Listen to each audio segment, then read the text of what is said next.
हाँ करिए, बाकी लोग भी अटेम्प्ट करें। दूसरा प्रॉब्लम हुआ किसी से, एनीवन? फर्स्ट प्रॉब्लम तो हमने देख लिया, फर्स्ट प्रॉब्लम हमने कैसे सॉल्व किया है, यहाँ से आप देख सकते हो, उसका पूरा फुल सॉल्यूशन है, इसमें कोई दिक्कत नहीं होना चाहिए। बाकी सेकंड प्रॉब्लम भी अच्छा प्रॉब्लम है। ये जो प्रॉब्लम है सेकंड प्रॉब्लम, इसके बारे में थोड़ा एक अच्छी बात बताता हूँ। ये जो प्रॉब्लम है जेई मेन में पहले पूछा हुआ है प्रॉब्लम। AIEEE नाम से पहले जेई मेन का एग्जाम हुआ करता था, तो AIEEE में भी एक क्वेश्चन पूछा हुआ, IIT का पूछा हुआ प्रॉब्लम है ये, है ना। मतलब शायद IIT मतलब पहले IIT का अलग स्क्रीनिंग, अलग अलग तरीके का पहले पैटर्न होता था, तो उसमें पूछा हुआ प्रॉब्लम है। तो क्वेश्चन रिपीट भी होते रहते हैं कुछ कुछ क्वेश्चन, है ना। तो थोड़ा सा ये भी ध्यान रखना है कि हमें जेई मेन के जो प्रीवियस ईयर्स के प्रॉब्लम एटलीस्ट हम उसको भी सॉल्व कर लें, हर टॉपिक का। ये मैं सबको रिकमेंड कर रहा हूँ, और ख़ासकर जो लोग पीजीटी के लिए अपेयर हो रहे हैं, चाहे टीजीटी के लिए भी अपेयर हो रहे हैं, अगर आप जेई मेन का प्रॉब्लम कर लेंगे तो थोड़ा सा एक क्वेश्चन का लेवल भी ठीक ठाक मिल जाएगा, और एक कॉन्सेप्चुअल क्लैरिटी अच्छा होगा ही होगा। और हो सकता है एक आध क्वेश्चन रिपीट हो जाएंगे तो आपको बोनस मिलेगा, वो क्वेश्चन तो आपको ऐसे ही हो जाएगा सॉल्व, फटाफट हो जाएगा, तो एक फ़ायदा ये मिलेगा। तो जेई मेन के प्रीवियस ईयर्स के पेपर आप ज़रूर ले लीजिएगा मार्केट से, कहीं से भी अगर मिले तो। बहुत सारे पब्लिकेशन के आते हैं, कोई सा भी ले सकते हैं। प्रीवियस ईयर्स के विदाउट सॉल्यूशन वाला लीजिएगा, जिसमें सॉल्यूशन ना हो, क्योंकि सॉल्यूशन देखने के बाद फिर आपको मज़ा नहीं आएगा, फिर खुद से करने का वो जो एक चार्मिंग होता है वो चार्मिंग नहीं आएगा, है ना। तो वो चीज़ बहुत ज़रूरी है। सेकेंड प्रॉब्लम, एनीवन, कोई किसी से हो गया हो तो बताइए। टीजीटी में देख रहे हैं कैसा प्रॉब्लम पूछ रहा है, इसलिए मैं कभी कभी बोलता हूँ कि टीजीटी का एग्ज़ाम कभी कभी टफ आ जाता है, पीजीटी से ज़्यादा टफ आ जाता है भैया। ये मत सोच के बैठिएगा कि टीजीटी इजी पीजीटी टफ, ऐसा कुछ नहीं है, लगभग लगभग सेम है।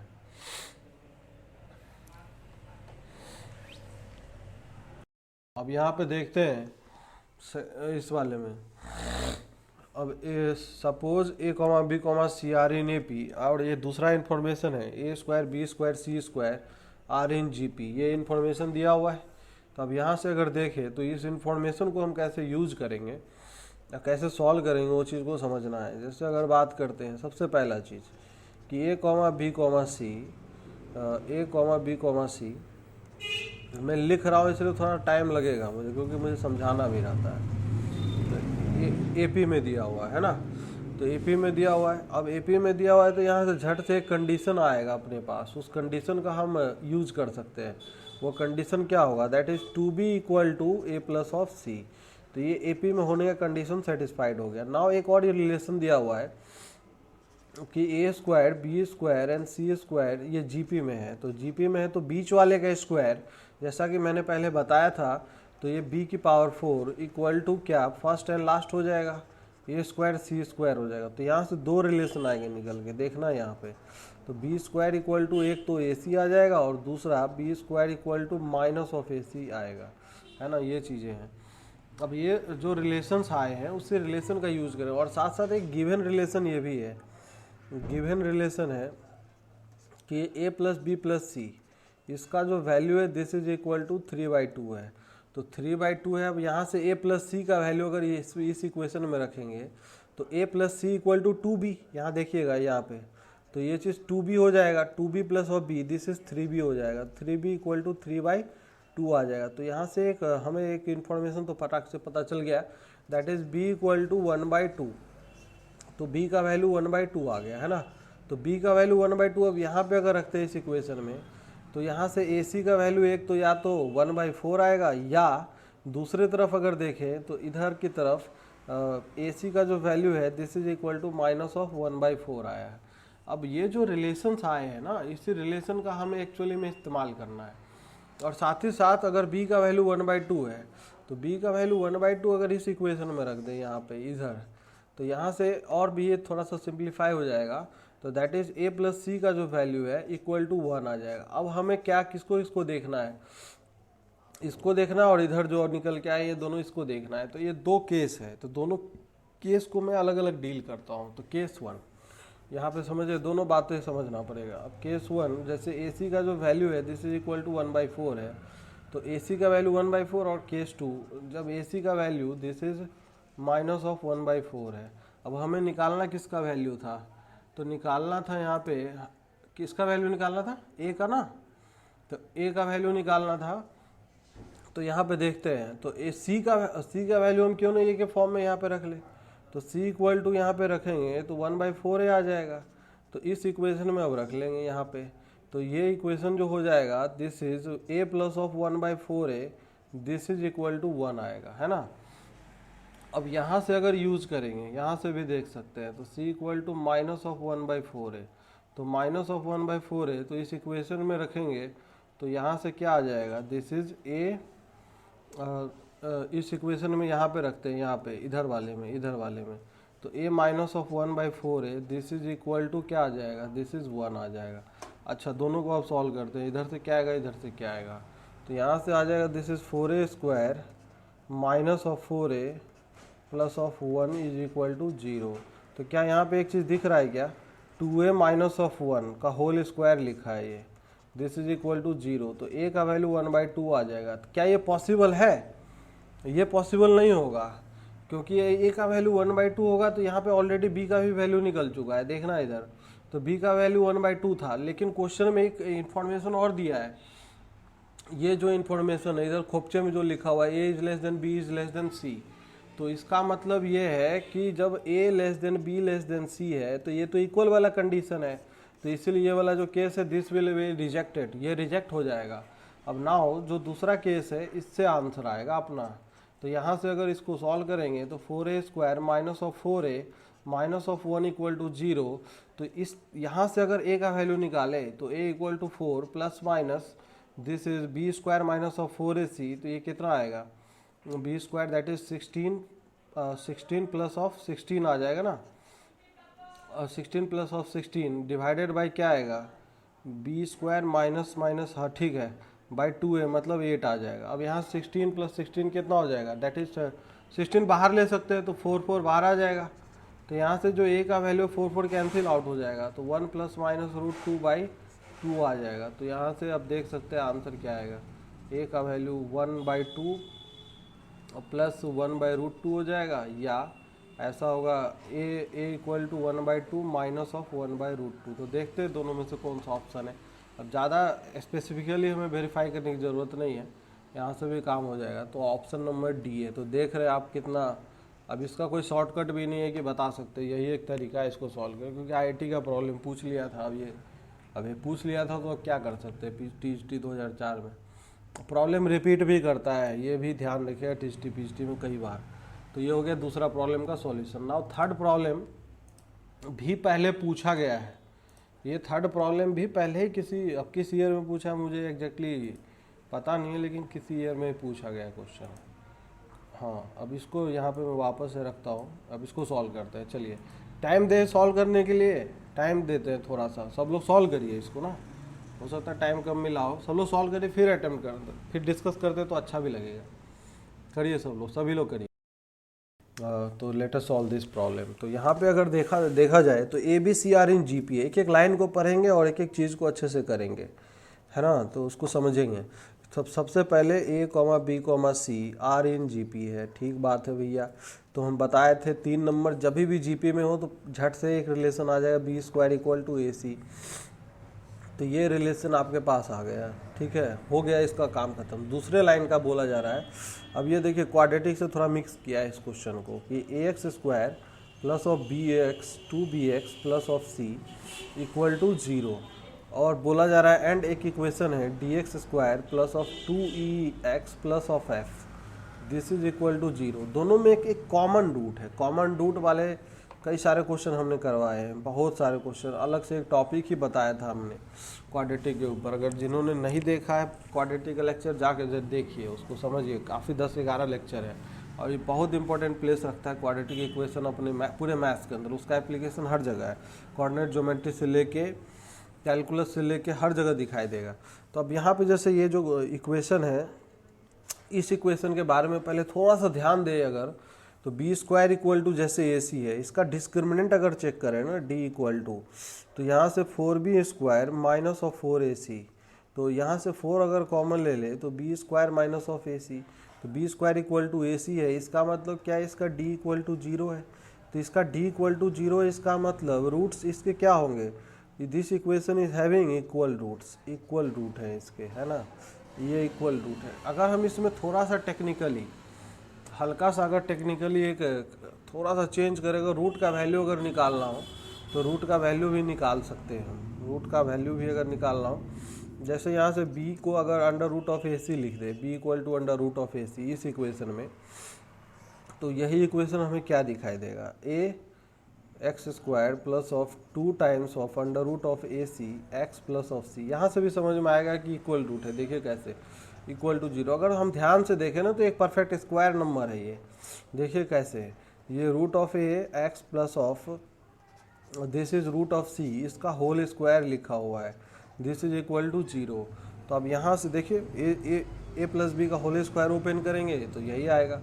तो यहाँ से जो x का वैल्यू है, this is x equal to minus of under root of C by a आएगा। तो इसका मतलब एक रूट अगर ये आया है तो दूसरा रूट भी यही आएगा, रूट भी इक्वल है। यहाँ से भी समझ में आ रहा है एक चीज़, है ना। अब यहाँ से बोला जा रहा है कि दोनों इक्वेशन में कॉमन रूट है, तो इसका मतलब ये जो रूट है क्या इस इक्वेशन को भी सेटिस्फाई करेगा।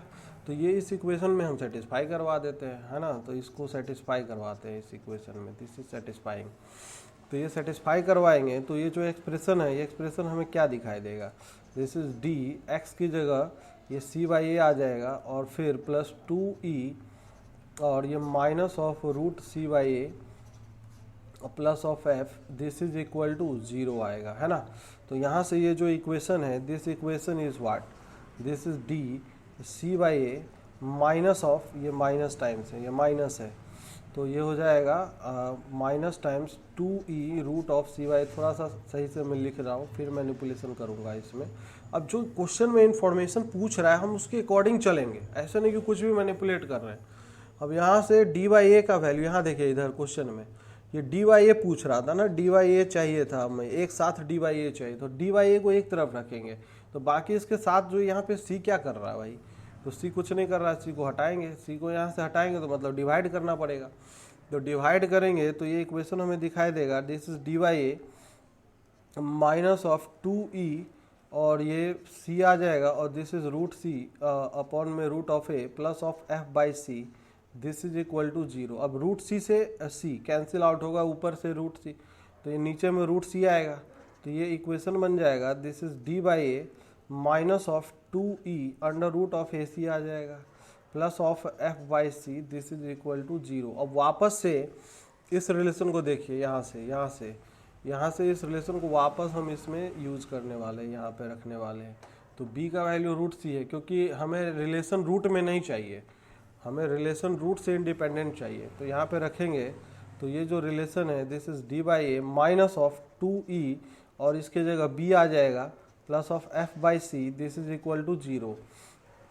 तो ये रिलेशन आ जाएगा d by A plus of f by c, this is equal to 2 times e by b आ जाएगा। तो अब यहाँ से क्या समझ में आ रहा है हमें, ऐसा रिलेशन किस में होल्ड करता है, किस में होल्ड करता है बताइए आप ही लोग, d by a comma e by b comma f by c किस में होंगे, ए पी में हो जाएगा। अब ये क्वेश्चन तो थोड़ा टफ जरूर है, लेकिन क्या करेंगे, पूछा हुआ है क्वेश्चन ऐसा।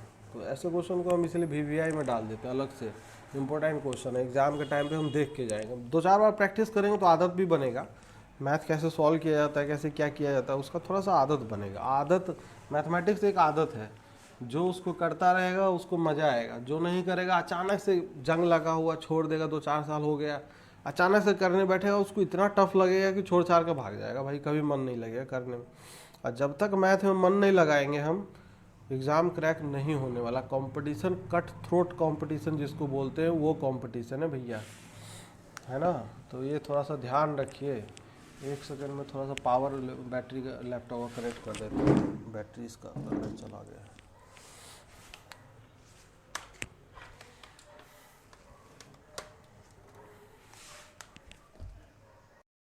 बारे में पढ़ेंगे एचपी सीरीज के बारे में। तो नेक्स्ट जो है अपना HP series harmonic progression.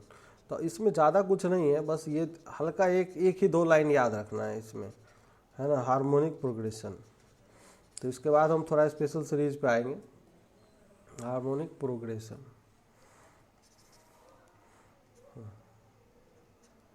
Harmonic progression. तो इसमें ज़्यादा कुछ नहीं है, लेकिन थोड़ी बहुत चीज़ें वो जानना ज़रूरी है। तो हार्मोनिक प्रोग्रेशन में क्या होता है आपको भी पता होगा कि एक्चुअली क्या होता है। जैसे अगर बात करें, इफ़ कोई सीरीज बोल दे, if A1 comma A2 comma A3, इस तरीके से कोई प्रोग्रेशन है। अगर R इन HP बोलते हैं, R इन HP, तो इसका सीधा सीधा मतलब होता है, इसका जो रेसिप्रोकल होगा, उल्टा जो होगा, this is 1/A1 comma 1/A2, हमेशा रेसिप्रोकल इसका AP में आ जाएगा, है ना, 1/A3 up to this is 1/AN, ये R इन AP हो जाएगा, है ना, AP में आएगा। ये चीज़ है, ये ध्यान रखना है। तो HP सीरीज़ का सारा डीलिंग AP से होगा। जिसको AP आता है वो HP का क्वेश्चन भी कर लेगा। अब कोई भी nth टर्म निकालना हो तो हम उसको रेसिप्रोकेट करके निकालेंगे। पहले HP सीरीज़ को हम AP सीरीज़ में कन्वर्ट कर लेंगे, आराम से कर लेंगे। फिर AP सीरीज़ के लिए जो nth टर्म का फॉर्मूला होता है वो लगा देंगे। अब यहाँ पे एक चीज़ और है, कुछ इंपॉर्टेंट बातें हैं जो यहाँ पे ध्यान रखना है। नोट डाल के अगर बात करें, छोटा छोटा पॉइंट है, बस वो ध्यान में रखना है। पहली बात, तो पहले चीज़ ये बताइए हमें, HP सीरीज़ का कोई भी टर्म क्या जीरो हो सकता है? HP सीरीज़ का कोई भी टर्म जीरो हो सकता है क्या? बिल्कुल नहीं हो पाएगा, क्योंकि जीरो का जब रेसिप्रोकल करेंगे 1/0 इन्फिनिटी की तरफ भागेगा, नॉट डिफाइंड आएगा। इसका मतलब क्या होगा, कभी भी नो टर्म ऑफ HP, पहला चीज़ ये है, नो टर्म ऑफ HP। ये सब छोटी छोटी बातें बस बता रहा हूँ, लिख भी दे रहा हूँ। No term of HP series HP series can be zero, है ना, कैन बी जीरो।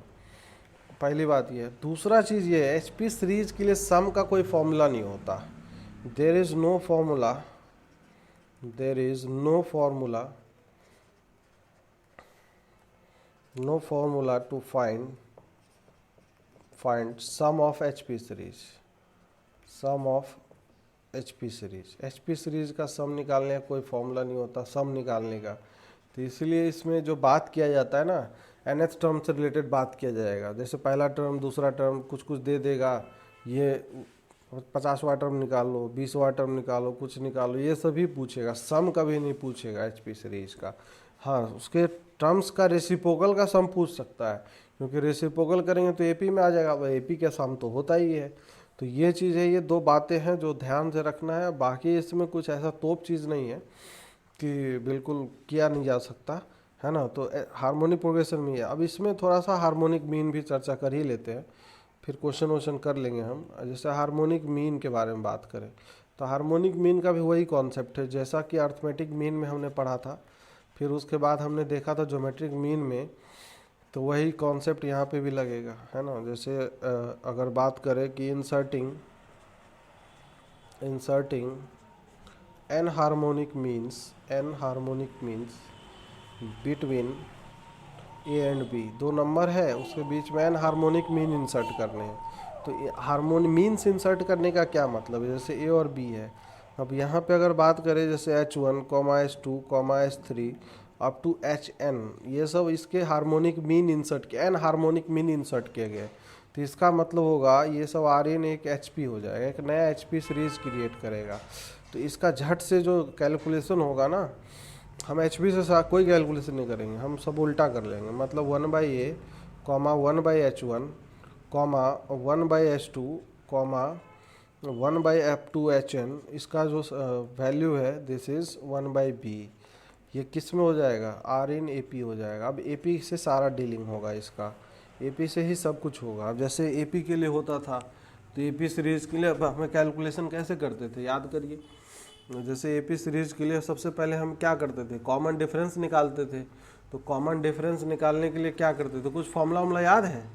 अब जैसे ये सब 1/H1, 1/H2, 1/HN, ये सब क्या है, दीज आर अर्थमेटिक मीन्स की तरह है ये। तो उसके लिए कॉमन डिफरेंस का फॉर्मूला याद है किसी को, नहीं याद है? नहीं याद है तो बहुत बढ़िया, 1/B माइनस 1/A, मतलब last term minus first term divided by क्या, n+1, यही होता था।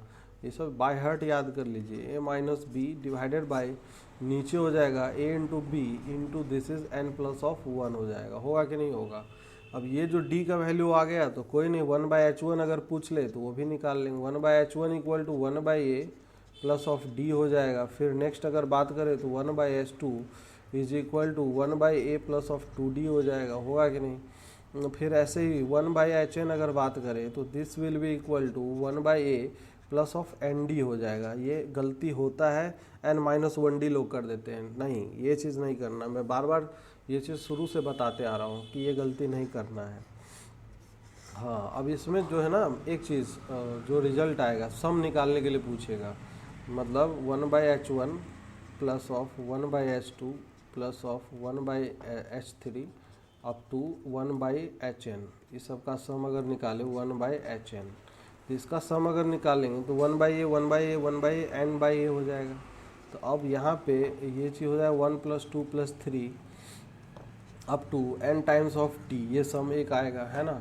अब यहाँ पे इसका सम तो हमें पता ही है, n/a प्लस ऑफ क्या हो जाएगा इसका 1 से लेकर n तक का सम n × n प्लस ऑफ 1/2, सबको घोटा होना चाहिए। अब d का जो वैल्यू है, d का वैल्यू यहाँ से उठा के रख दे तो कोई बुराई नहीं है। a - b डिवाइडेड बाई ऊपर से, यहाँ से देवता, यहाँ से ये ऐसे, तो a - b डिवाइडेड बाई क्या है a × b × n plus of 1 है ना। तो यहाँ से n+1 कैंसिल आउट हो गया। अब जो कैलकुलेशन है, अब कैलकुलेशन थोड़ा सा कर लेते हैं, थोड़ा सा जस्ट बस सिंप्लीफाई करना है। तो यहाँ से ऊपर से n दोनों में कॉमन लेना है और नीचे से a कॉमन आ रहा है, तो n/a कॉमन ले लिया हमने, कोई बुराई नहीं है। 1 प्लस और यहाँ बच गया this is a - b divided by नीचे 2b आ गया। ठीक है, अब इसको ऊपर ले जाएंगे तो ये n/a और ये 2b plus of 2b plus a - b, तो ये आएगा a plus of b divided by नीचे 2b आएगा। तो ये आ गया दिस इज़ n टाइम्स, इसको थोड़ा सा इस तरीके से भी लिख सकते हैं, डिवाइडेड बाई नीचे अगर सिंप्लीफाई करें 2ab अपॉन में a प्लस ऑफ b, तो ये इस तरीके से आ गया। इसको n/h लिख दे तो कोई बुराई नहीं है। अब h क्या है, व्हाट इज h, तो मतलब ये रिजल्ट आया अपने पास जो निकल के, जो हमें याद रखना है ये चीज, summation of 1/hi where i varies from 1 to n। ये मैथमेटिकल नोटेशन में लिख दिया, उतना लंबा चौड़ा कौन लिखेगा वापस बार बार, तो इसलिए एक लाइन में लिख दिया। i का वैल्यू 1 से n तक रखेंगे, 1/h1 1/h2 ऐसे 1/hn तक आएगा। इसका जो वैल्यू है दिस इज n/h आया।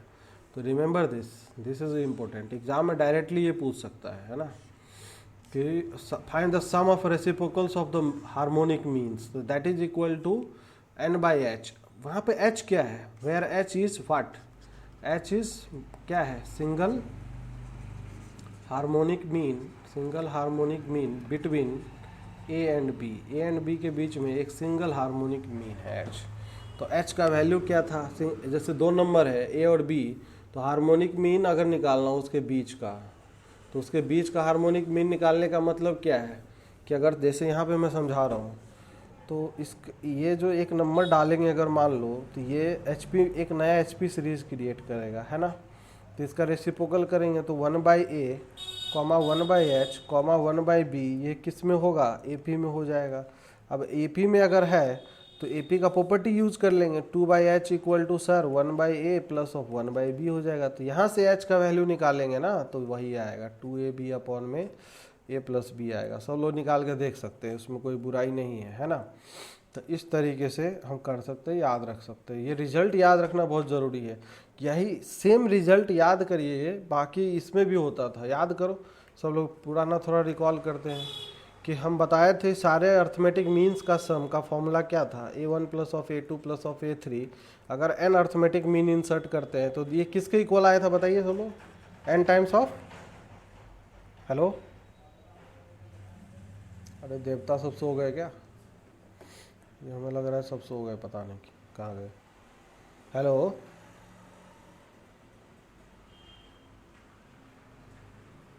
हेलो, कोई कुछ बोलो भाई, क्या होता था, हाँ बताइए क्या होता था इसका फॉर्मूला। बहुत बढ़िया, बाकी जो लोग थे वो क्या कर रहे, गीत गा रहे हैं ना, बहुत बढ़िया। ये जो पहले, ये तो अच्छा चीज़ है।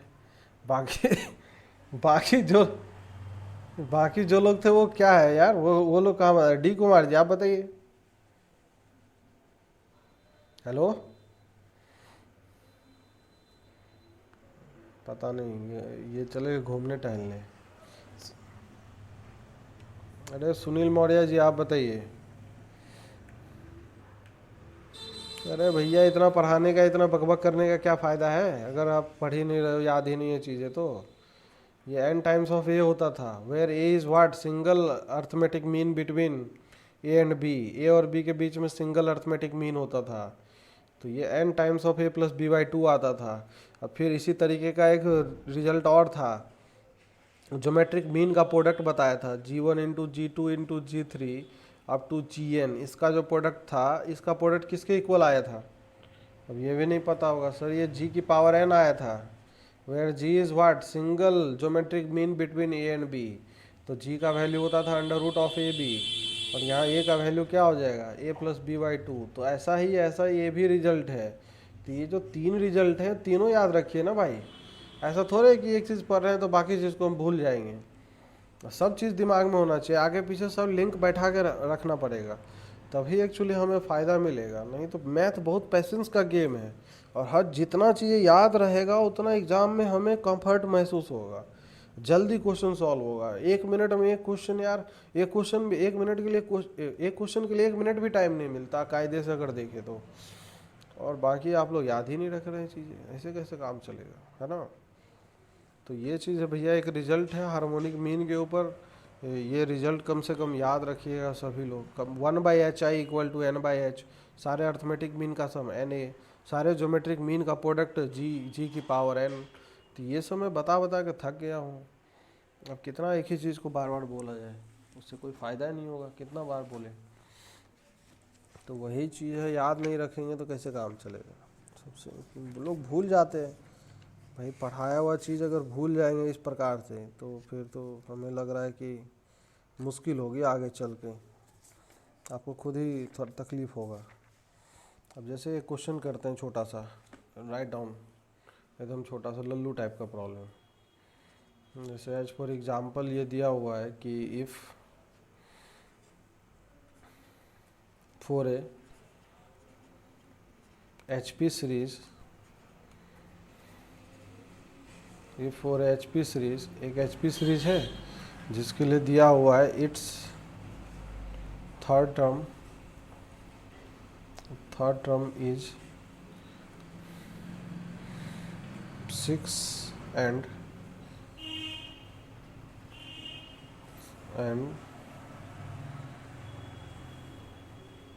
fifth term is 10 नहीं 9 दे देता हूँ, 9 है। तो देन फाइंड इट्स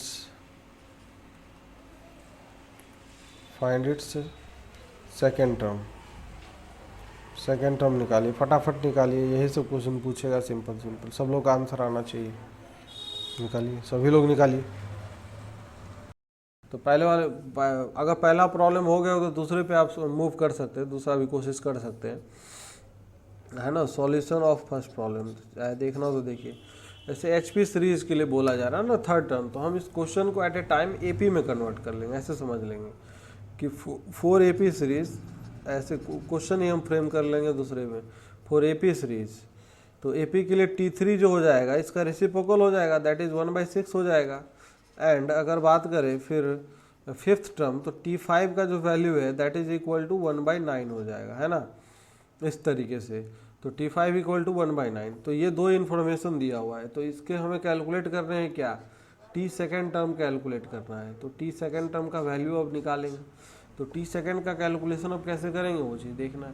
तो AP में पूरा क्वेश्चन हो गया ना। अब AP के लिए अब यहाँ पे लिखेंगे तो T3 इक्वल टू क्या हो जाएगा, A+2D हो जाएगा। अगर मान ले तो उसका फर्स्ट टर्म A है तो इक्वल टू 1/6 हो जाएगा, और T5 इक्वल टू 1/9, मतलब A+4D this is equal to 1/9 है। यही दो इन्फॉर्मेशन है। अब दो इक्वेशन, दोनों A और D का वैल्यू निकालेंगे। पहला काम तो ये करेंगे, तो दोनों को माइनस कर लेते हैं। तो दोनों को जैसे माइनस करेंगे ये से कैंसिल हो जाएगा, -2D इक्वल टू हो जाएगा 1/6 -1/9 हो जाएगा। तो यहाँ से जो कैलकुलेशन आएगा 9 - 6, तो दिस विल बी 3 अपॉन में कितना आ जाएगा, ये हो जाएगा 6 × 9। अब इसको काट भी सकते हैं, तो काटेंगे तो ये 2 से कट जाएगा, 1/18 आएगा। तो यहाँ से D का जो वैल्यू है D इक्वल टू -1/36 आ जाएगा।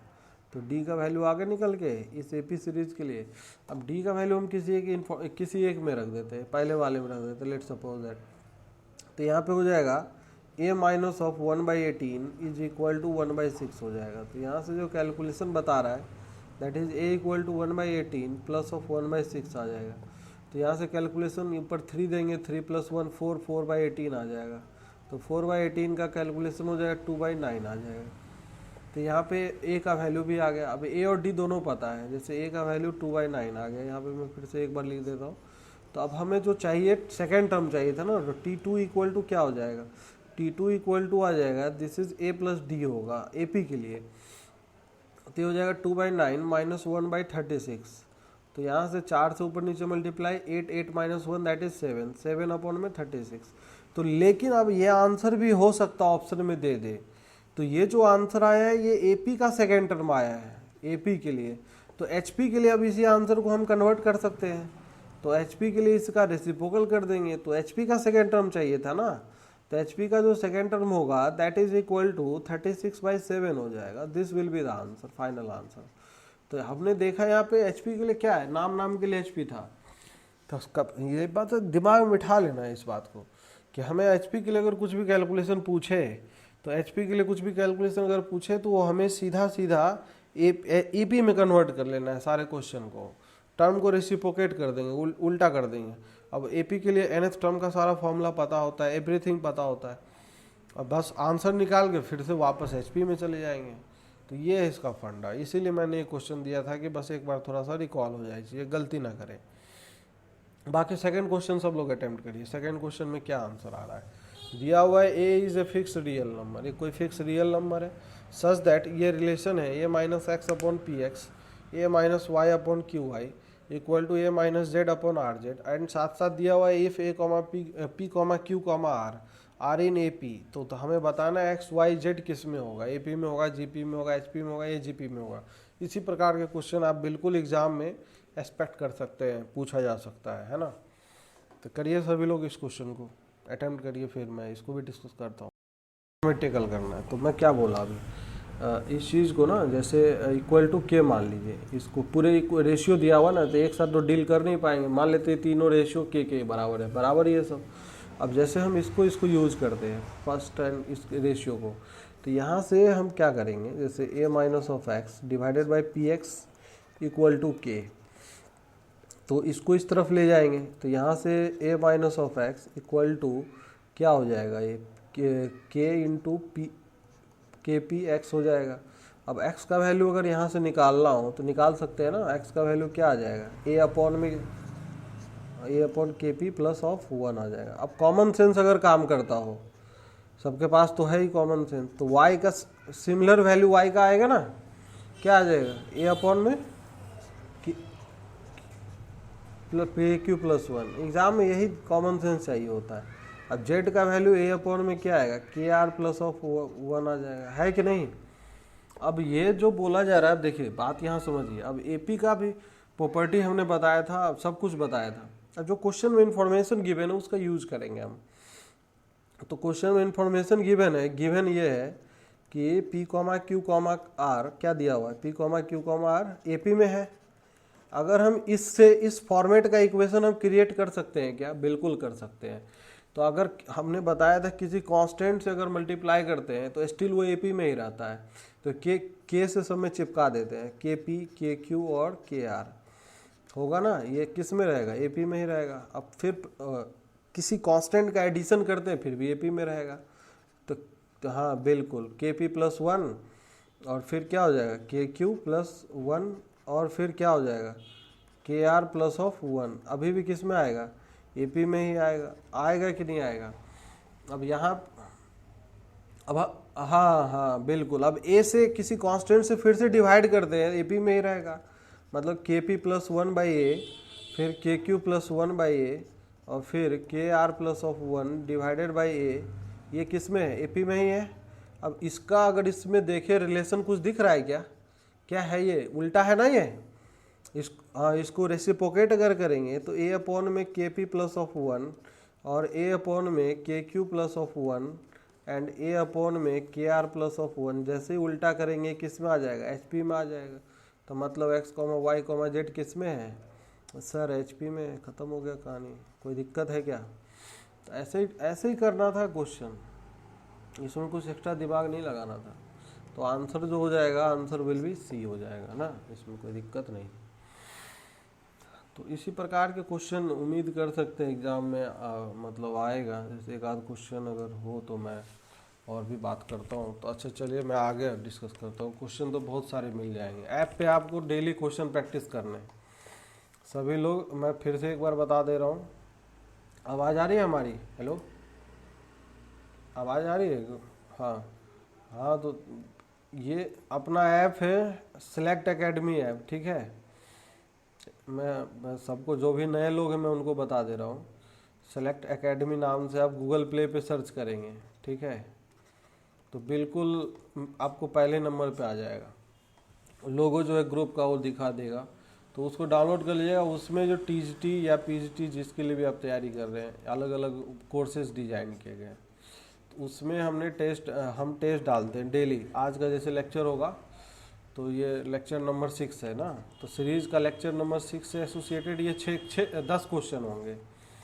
फिर प्रीवियस जितने भी लेक्चर हुए हैं, लेक्चर 1, लेक्चर 2, लेक्चर 3, इस प्रकार से जितने भी लेक्चर हुए हैं, लेक्चर 5 लेक्चर हुए हैं, सारे के सारे लेक्चर के आपको क्वेश्चन दिखाई देंगे। 10-10 क्वेश्चन है वो, लेक्चर बेस्ड क्वेश्चन है वो, मतलब एकदम सीरीज में क्वेश्चन है, हर टाइप के क्वेश्चन मिलेंगे। तो उसको कर हम्म।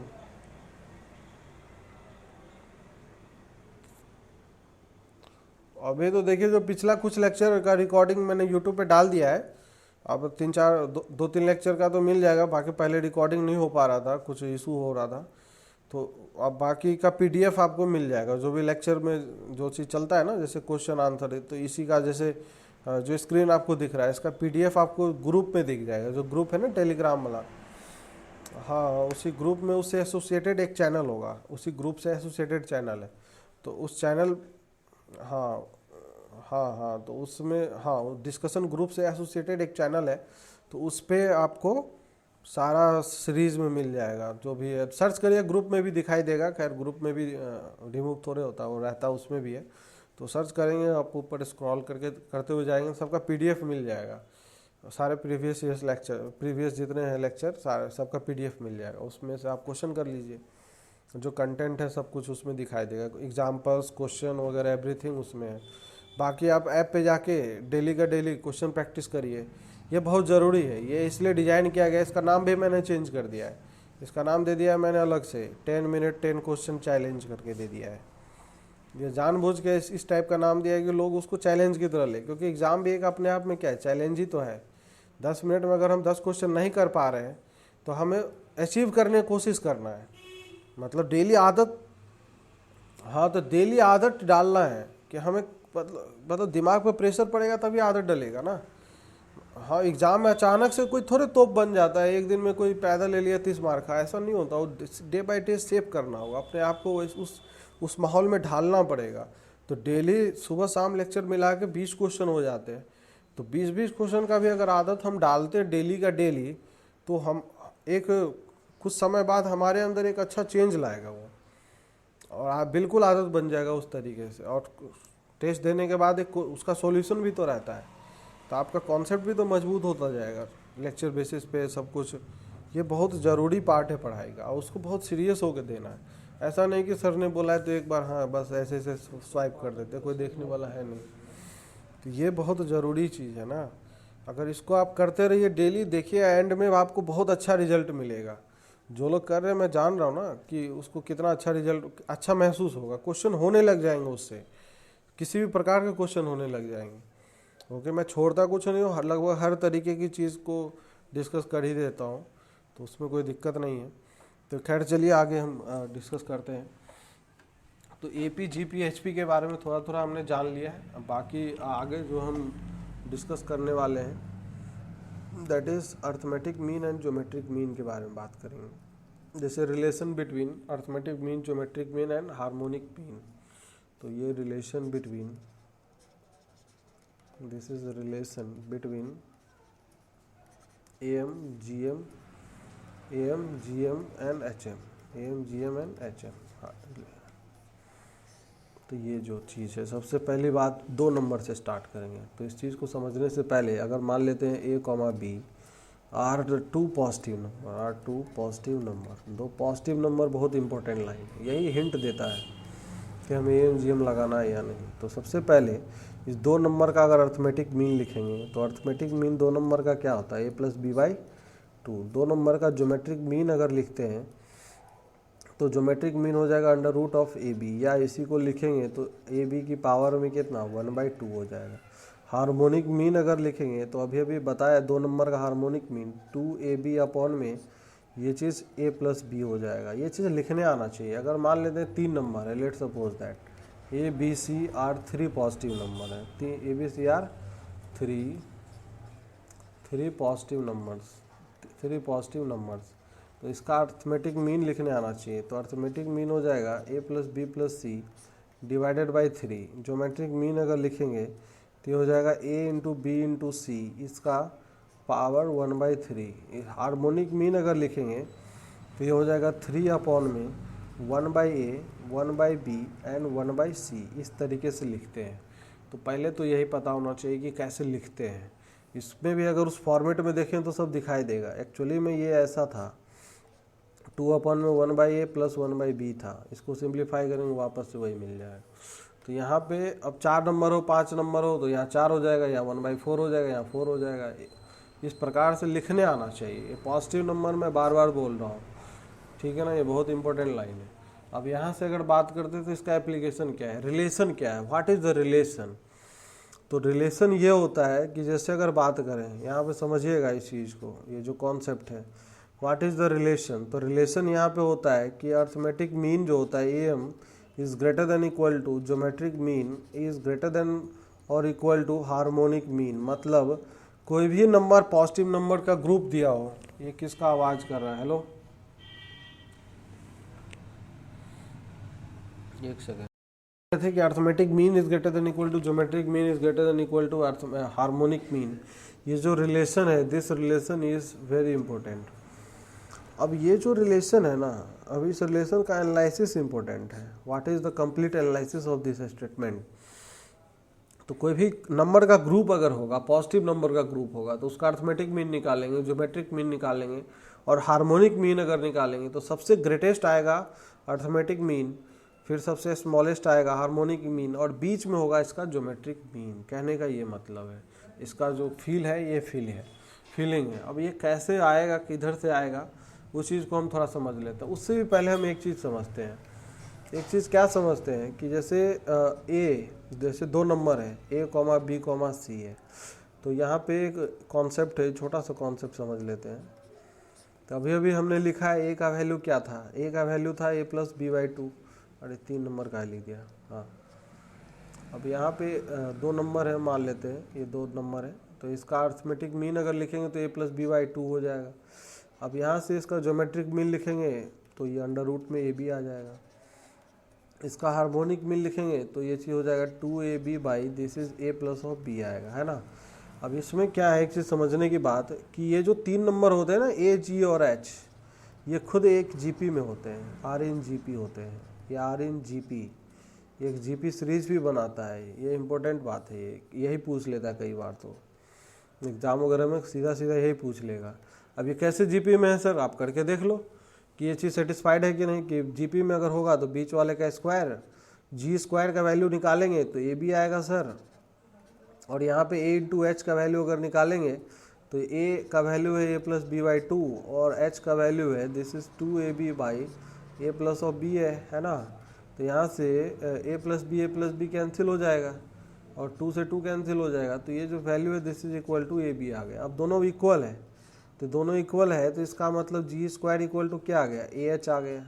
अब G² इक्वल टू AH, इसका क्या मतलब है, इसका मतलब ये GP में है, बिल्कुल है। तो ये पहला स्टेटमेंट ये याद रखना है, remember this.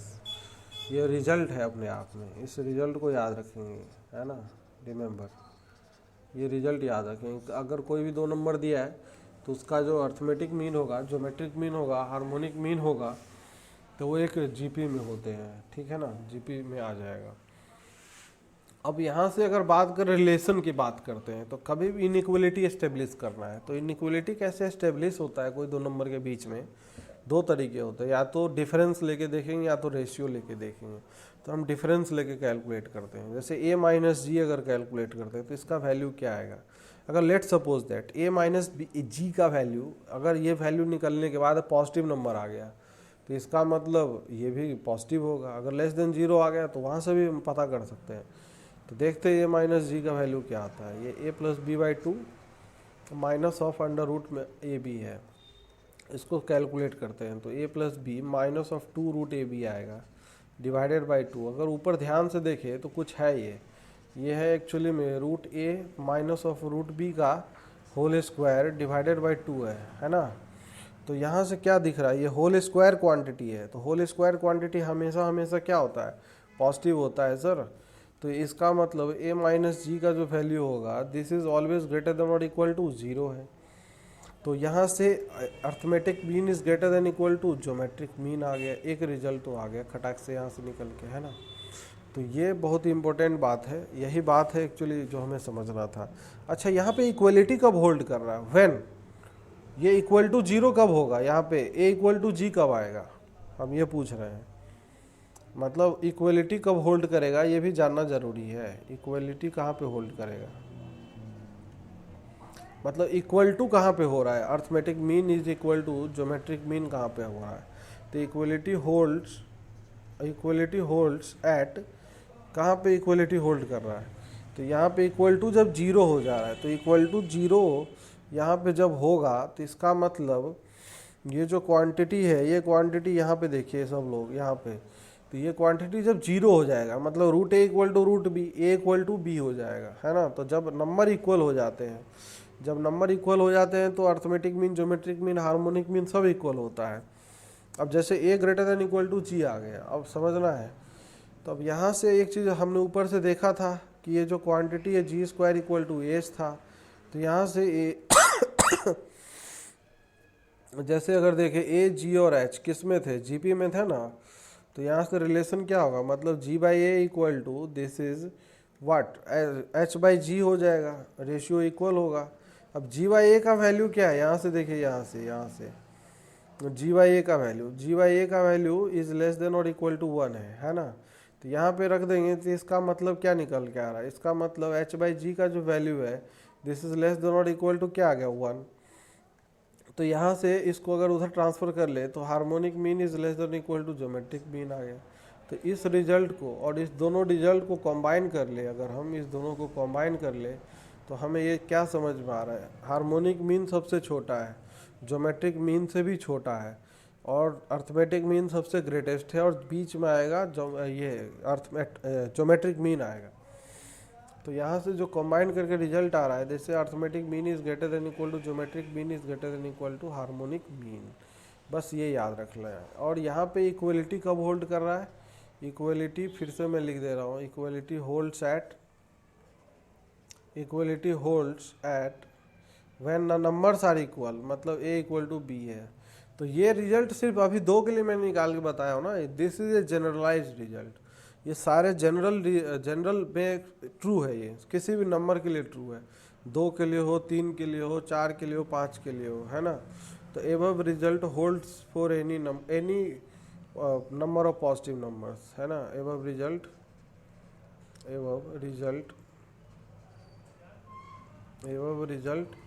Holds for any number of positive numbers, ठीक है, किसी के लिए भी होल्ड करेगा। अब जैसे इसका एप्लीकेशन देखते हैं, मेन तो हमें एप्लीकेशन समझना है। तो बहुत ही छोटा छोटा एप्लीकेशन से स्टार्ट करूँ, बहुत जगह इसका एप्लीकेशन, बहुत क्वेश्चन बनते हैं। जैसे पहला चीज़, जैसे अगर बोल दे प्रूव दैट कि x plus one by x is greater than equal to two, और यहाँ पे x का वैल्यू ग्रेटर देन जीरो है। ग्रेटर देन जीरो का मतलब पॉजिटिव दे दे, यही हिंट होता है क्वेश्चन में कि कभी भी अगर पॉजिटिव नंबर के लिए बात करे तो वो बात कर रहा है arithmetic mean, geometric mean force कर रहा है, वो फोर्स कर रहा है कि आप AMGM का इस्तेमाल करो। ऐसा नहीं है कि क्वेश्चन में कुछ हिंट नहीं होता है करने के लिए, बिल्कुल होता है। तो अब कैसे करेंगे मैं इसको बता दे रहा हूँ। जैसे अब यहाँ पे नंबर का सिलेक्शन कि किस में अर्थमेटिक मीन किस में ज्योमेट्रिक मीन लगाएंगे वो भी इंपॉर्टेंट होता है।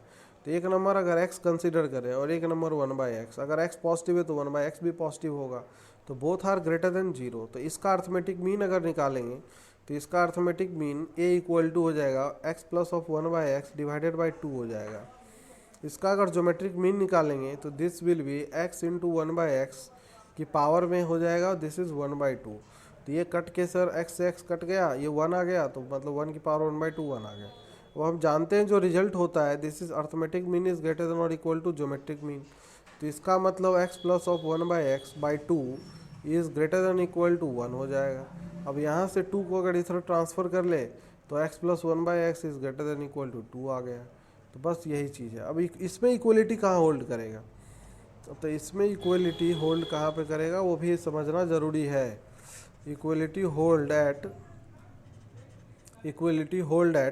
कहाँ पे इक्वलिटी होल्ड कर रहा है, जब जहाँ पे नंबर इक्वल हो जाएंगे x इक्वल टू 1/x हो जाएगा, तो इधर ले आएंगे तो x स्क्वायर इक्वल टू 1 हो जाएगा। तो यहाँ से x का वैल्यू एक +1 आएगा और एक -1। -1 रिजेक्ट हो जाएगा क्योंकि नंबर यहाँ पे पॉजिटिव लिखा हुआ था ऊपर में, तो इसलिए रिजेक्ट हो जाएगा। x इक्वल टू 1 पे एक्सेप्ट हो जाएगा। देखिए ना यहाँ पे x इक्वल टू 1 रख के देखिए, आप मन में थोड़ा सा सेटिस्फेक्शन मिल जाएगा। 1 plus 1/1 that is equal to 2 आ रहा है कि नहीं आ रहा है, बिल्कुल आ रहा है।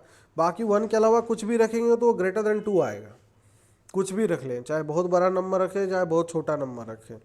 तो ये है इसका इम्पोर्टेंस। ये बहुत ही छोटा सा प्रॉब्लम था, तो इसको मैं तो ऐसे याद रखने के लिए बोल देता हूँ। ये जो रिजल्ट है ना, इसको तो मैं कई बार शुरुआत से ही बोलते आ रहा हूँ कि ये तो रिजल्ट ऐसे ही घोट लेना है कि x प्लस ऑफ 1/x ये जो क्वांटिटी है always greater than equal to 2 होगा। और दूसरा ये तब होगा जब x का वैल्यू ग्रेटर देन 0 होगा। फिर दूसरा x plus of 1/x is less than और इक्वल टू माइनस ऑफ 2, ये तब होता है जब x का वैल्यू निगेटिव होता है। व्हेन x इज, दोनों रिजल्ट याद रख लेना है, कोई दिक्कत नहीं है, बुराई नहीं है। अब इससे इसको भी हम प्राप्त कर सकते हैं। x को अगर -t से रिप्लेस कर ले इस इक्वेशन में, दूसरे वाले में तो पॉजिटिव हो जाएगा, बाकी रिजल्ट निकाल के वापस सब्स्टिट्यूट कर लेगा तो ये रिजल्ट हमें मिल जाएगा। तो ये इसको जनरलाइज वे में हमने बोला था याद रखने के लिए कि कोई भी क्वांटिटी लिखा हो, in the sense masala plus 1 मसाला, कुछ भी लिखा हो, अगर ये ग्रेटर देन इक्वल टू 2 होगा जब मसाला का वैल्यू पॉजिटिव होगा, चाहे यही रिजल्ट ऊपर वाला होल्ड करेगा। एनी क्वांटिटी मैं बोल रहा हूँ, कुछ भी लिखा हो, ठीक है ना। तो ये एक्चुअली जैसे मान लेते हैं हम ट्रिग्नोमेट्री में काम आएगा, कई जगह एप्लीकेशन है इसका। जैसे एज फॉर एग्जांपल अगर बात कर ले, ये लिखा हो कि इसका मतलब ये जो क्वेश्चन है मान लेते प्रूव दैट कर देते हैं हम। जैसे मान लो 2 times of cos theta plus of sec square theta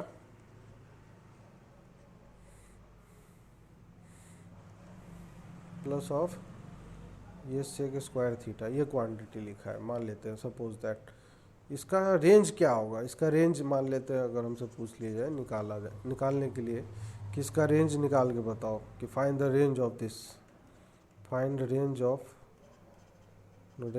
this y equal to ये लिखा है। अब थीटा का रेंज एक दे दिया है, छोटा कर दिया है, 0 से π/2 फर्स्ट क्वाड्रेंट दे दिए। ये बहुत इंपॉर्टेंट है, ये अगर नहीं देंगे तो फिर बात अलग हो जाएगी। अब जैसे ये क्वेश्चन दिया है तो भैया अब इसमें तो लोग घूम जाते, इधर उधर चक्कर खा जाते, पता नहीं क्या क्वेश्चन पूछ लिया, कैसे करेंगे। कुछ नहीं है, बहुत सिंपल प्रॉब्लम है। अब देखिए AMGM का एप्लीकेशन यही समझ में आएगा कि क्या इंपॉर्टेंस है AMGM का। तो जैसे यहाँ पे अगर हम बात करें, ये जो क्वांटिटी है, तो इसमें नंबर का सिलेक्शन बहुत इंपॉर्टेंट है कि किस प्रकार से हम नंबर का सिलेक्शन करते हैं। जैसे अगर हम बांट ले कॉस थीटा और यहाँ पे कॉस थीटा और एक नंबर ले लें हम सेक स्क्वायर थीटा, तो कुल मिला के कितने क्वांटिटी हो गए, 3 क्वांटिटी हो गए। तीनों के तीनों पॉजिटिव है क्योंकि थीटा फर्स्ट क्वाड्रेंट में है, ग्रेटर देन 0 है। अब इसमें अर्थमेटिक मीन अगर लिखें इसका तो ये हो जाएगा cos theta plus of cos theta और प्लस में ये आएगा this is sec square theta. तो how many numbers are there, 3 numbers है, तो डिवाइडेड बाय ये 3 हो जाएगा नीचे ऐसे। तो ये होल डिवाइडेड बाय 3 आएगा। ये अर्थमेटिक मीन है, greater than equal to their geometric mean. Geometric mean लिखेंगे तो cos theta into this is cos theta और फिर इंटू में this is sec square of theta whole to the power 1/3 आ जाएगा। अब यहाँ पे अगर देखें इधर इस तरफ, तो ये सब मल्टीप्लाई होकर 1 दे देगा, cos square theta into sec square, ये 1 आ गया, 1 की पावर 1/3 सर 1, 3 को इधर ट्रांसफर कर लेंगे तो यहाँ से हमें क्या दिखाई देगा, this is 2 times cos theta plus of sec square theta is greater than equal to 3 है। तो यहाँ से ये जो है दिस इज वाई है, तो क्या रिजल्ट आ गया, तो y is greater than equal to 3 आ गया। तो y का मिनिमम वैल्यू जो है, मिनिमम वैल्यू 3 है, तो रेंज जो आएगा this is y belongs to 3 से लेके कहाँ तक आएगा, ये इन्फिनिटी आ जाएगा। तो इस प्रकार से इसका एप्लीकेशन एक हमने ट्रिग्नोमेट्री में देख लिया। अब ये क्वेश्चन ना, कुछ लोग सोचेंगे कैलकुलस का क्वेश्चन है यार, मैक्सिमम मिनिमम, चलो डिफ्रेंशिएट करते हैं, डिफ्रेंशिएट करे क्वेश्चन करते हैं, बहुत टाइम लगेगा, बहुत टफ हो जाएगा कैलकुलेशन, और लास्ट में नहीं आएगा, छोड़ छाड़ के हम चले आएंगे, यही होता है। AMGM बहुत यूजफुल चीज़ है, इसको जो समझ लिया उसको बहुत मज़ा आएगा।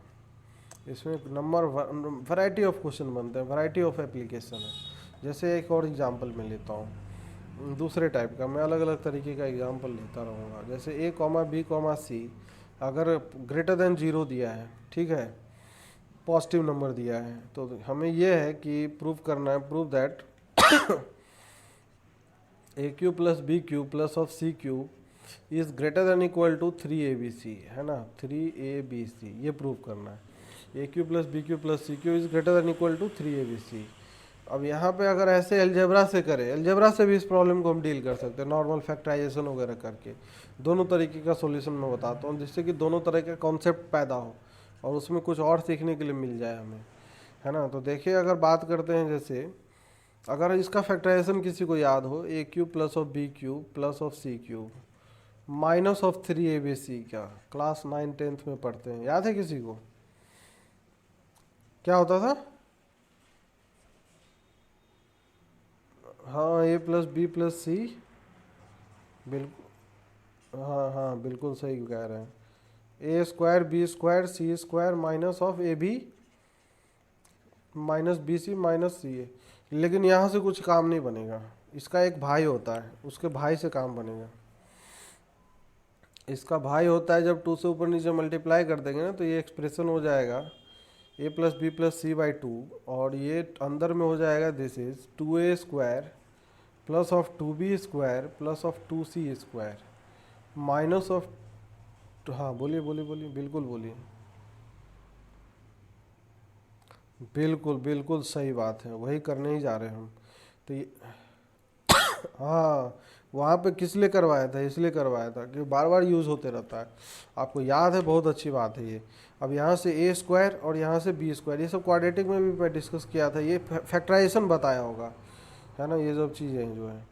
अब यहाँ से अगर बात करें, तो यहाँ से अगर A² ले ले और यहाँ से B² और यहाँ से -2AB ले ले, तो ये हमें क्या दिखाई देगा, A + B + C divided by 2, और ये हो जाएगा, यहाँ से देखिए ध्यान से, A - B का होल स्क्वायर और प्लस B - C का होल स्क्वायर और प्लस ऑफ C - A का होल स्क्वायर। ये बिल्कुल सब लोग समझ सकते हैं, ओपन नहीं, अगर मन में थोड़ा सा अच्छा लग रहा है, ओपन करके वापस करके देख लीजिए, सब बिल्कुल फिट लगेगा कि हाँ बिल्कुल सत्य वचन है ये। अब ऐसा इसलिए क्यों लिखा, इसका पर्पस क्या था? पर्पस ये था सर कि A + B + C, A B C positive number है, तो इसका सम भी क्या आएगा सर, यहाँ पे ये भी पॉजिटिव नंबर है, तो सब पॉजिटिव नंबर का सम भी पॉजिटिव आएगा, आएगा कि नहीं आएगा? पॉजिटिव आएगा। अब यहाँ पे A - B का होल स्क्वायर है, तो होल स्क्वायर तो कभी भी निगेटिव तो हो नहीं सकता ना, तो ये भी ग्रेटर देन इक्वल टू 0, ये भी ग्रेटर देन इक्वल टू 0, और ये भी क्या रहेगा, ग्रेटर देन इक्वल टू 0। तो जब ग्रेटर देन इक्वल टू 0, सबके सब पॉजिटिव पॉजिटिव पॉजिटिव, पॉजिटिव का एडिशन फिर से पॉजिटिव इंटू पॉजिटिव, तो कुल मिला के इस साइड में जो है, राइट हैंड साइड में पॉजिटिव है, तो लेफ्ट हैंड साइड को भी पॉजिटिव ही होना पड़ेगा ना। तो ये आ गया ग्रेटर देन इक्वल टू 0। तो इसका क्या मतलब है, इसका मतलब ये है -3ABC को अगर उधर ट्रांसफ़र कर देंगे, तो यहाँ से A³ plus of B³ plus of C³ is greater than equal to 3ABC आ जाएगा। इक्वलिटी कब होल्ड करेगा यहाँ पे, व्हेन, जब ये सब जीरो हो जाएंगे, ये जीरो होगा तथा ये भी जीरो होगा और ये भी जीरो होगा, तीनों साइमल्टेनियसली जीरो होने चाहिए। तो तीनों साइमल्टेनियसली, हेलो, तीनों साइमल्टेनियसली कब जीरो होंगे, जब A = B, B = C and C = A आएगा। तो यहाँ से A = B = C पे ये तीनों साइमल्टेनियसली जीरो हो जाएंगे। तो ये है इसका इम्पोर्टेंस, है ना। तो ये चीज़ है, तो इसीलिए मैं थोड़ा सा ये बता दिया। अब लेकिन ये तो मेथड 1 था इस चीज़ को समझने का, इसमें हमें सीखने के लिए मिल गया ना कुछ एक नया चीज़। अब यहाँ से फॉर्मूला याद रख लें जिसको फॉर्मूला नहीं पता हो, यहाँ से ये फॉर्मूला सीखने के लिए मिल गया। नाउ मेथड 2, जो AMGM का कॉन्सेप्ट है उस चीज़ से हम समझते हैं। अब AMGM से अगर जैसे 3 नंबर कंसीडर कर ले, एक नंबर A³ सर, एक नंबर B³ और एक नंबर C³, और अगर पॉजिटिव 3 नंबर थे ABC पॉजिटिव, तो ये भी पॉजिटिव रहेगा। तो अब इसमें अर्थमेटिक मीन इसका लिखेंगे तीनों नंबर का, A³ plus of B³ plus of C³ divided by ये 3 आ जाएगा, और ये अर्थमेटिक मीन है greater than equal to their geometric mean. तो ज्योमेट्रिक मीन के लिए A³ B³ C³ तीनों का मल्टीप्लिकेशन होल की पावर 1/3 हो जाएगा। तो यहाँ से 3 से 3 कैंसिल हो जाएगा, तो यहाँ से रिजल्ट एक ही लाइन में आ गया, A³ plus B³ plus C³ greater than equal to 3 इधर ट्रांसफर करेंगे, 3 टाइम्स में ABC आ गया। आया कि नहीं आया। तो ये इसका इम्पोर्टेंस है AMGM का, कि चीज़ों को एक लाइन में ही ख़त्म कर देता है। अगर एप्लीकेशन करने आ गया तो एप्लीकेशन करना इतना इजी नहीं होता है, इतना आसानी से लोगों को समझ में आता नहीं। वैसे मैं और भी बहुत सारे एग्जांपल लूँगा कल के लेक्चर में। ठीक है, आज के लिए मैं यहीं पे स्टॉप करता हूँ, बाकी मिलते हैं हम कल। बाकी किसी और को कुछ डाउट हो तो वो पूछ